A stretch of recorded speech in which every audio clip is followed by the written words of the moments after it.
नमस्कार, मी PI धनंजय पाटील, धुळे तालुका police station.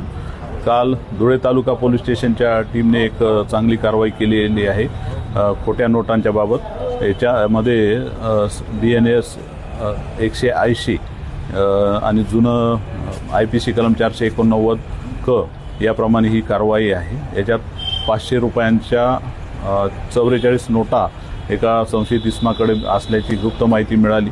त्या गुप्त माहितीवरून सापळा रचून त्याच्या ताब्यातून त्या नोटा ताब्यात घेतलेल्या आहेत। प्रथमदर्शनी त्या डुप्लिकेट असल्याचे दिसत आहे। याच्यामध्ये अधिक तपास होणे गरजेचे आहे। त्यामुळे यामध्ये गुन्हा नोंद करून आरोपीला कोर्टासमोर हजर करून पुढे तपासाच्या परवानगीनुसार पुढे अधिक तपास करण्यात येत आहे। सध्या 22,200 रुपये इतके आमच्या ताब्यात फेक करन्सीच्या रूपात सध्या आहेत। अधिक तपास करत आहोत। आरोपी कुठला आहे साहेब? आरोपी आता सगळ्याच गोष्टी सध्या परिस्थितीत जास्त सांगत नाही, परंतु विदर्भातला आहे आरोपी। सर काही मुख्य आरोपी वगैरे अजून काही होईल ना, त्याच्याचसाठी तपास करायचा आपल्याला।